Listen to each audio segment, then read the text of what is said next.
Capston one finger తో touch చేస్తే revolution మొదలైనట్టే.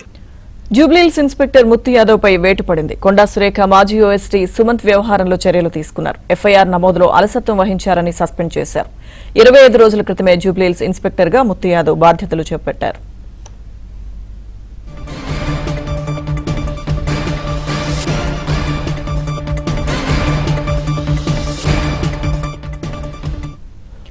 Jubilee Hills inspector Muthu Yadav పై వేటు పడింది. కొండా సురేఖ మాజీ ఓఎస్టీ సుమంత్ వ్యవహారంలో చర్యలు తీసుకున్నారు. పూర్తి సమాచారం మా క్రైమ్ కరెస్పాండెంట్ ప్రవీణ్ అందిస్తారు.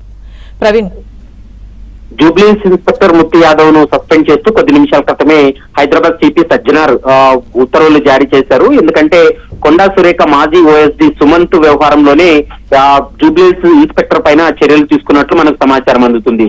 ఎందుకంటే ఈ నెల 20వ తేదీన మేడిపల్లి పోలీసులు కేసు నమోదు చేయడం జరిగింది. ఇది 0 ఎఫ్ఐఆర్ కింద కేసు నమోదు చేసి కేసును జూబ్లీహిల్స్ ట్రాన్స్ఫర్ చేశారు. జూబ్లీహిల్స్ కి ట్రాన్స్ఫర్ అయిన తర్వాత 0 ఎఫ్ఐఆర్ నుండి మరీ తిరిగి ఎఫ్ఐఆర్ నమోదు చేయాల్సి ఉంటుంది. కానీ ఆ ఎఫ్ఐఆర్ నమోదు చేయకుండా అలసత్వం ప్రదర్శించడం, మరోవైపు కొండా సురేఖ మాజీ ఓఎస్డీ సుమంత్ తో పాటు అతని అనుచరులు విచక్షణారహితంగా బాధితుడి పైన దాడి చేశాడంటూ కూడా అక్కడ కంప్లైంట్ చేయడం, వాటికి సంబంధించినటువంటి కొన్ని ఆధారాలు ఫోటోలన్నీ ఇచ్చినప్పటికీ కూడా ఎఫ్ఐఆర్ నమోదు చేయకపోవడంతో హైదరాబాద్ సిపి సీరియస్ గా పరిగణలోకి తీసుకొని ప్రస్తుతం జూబ్లీహిల్స్ ఇన్స్పెక్టర్ పైన సస్పెండ్ వేటు వేశాడు.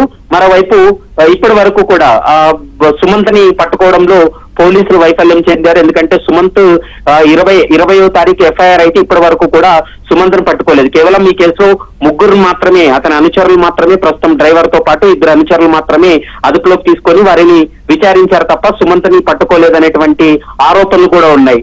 దీంతో ప్రస్తుతం జూబ్లీహిల్స్ ఇన్స్పెక్టర్ వ్యవహార శైలి, మరోవైపు ఎఫ్ఐఆర్ నమోదు చేయడంలో అలసత్వం ప్రదర్శించడంతో ఈ చర్యలు తీసుకున్నారనేటువంటి అంశానికి సంబంధించి అయితే మాత్రం ఇప్పటికే పోలీసు అధికారుల నుంచి కూడా క్లారిటీ వస్తుంది. 1-2 రోజుల్లో కొత్త ఇన్స్పెక్టర్ ను కూడా జూబ్లీహిల్స్ కు అపాయింట్ చేసే అవకాశం అయితే కనిపిస్తుంది. లక్ష్మీ దుర్గా. థాంక్యూ ప్రవీణ్.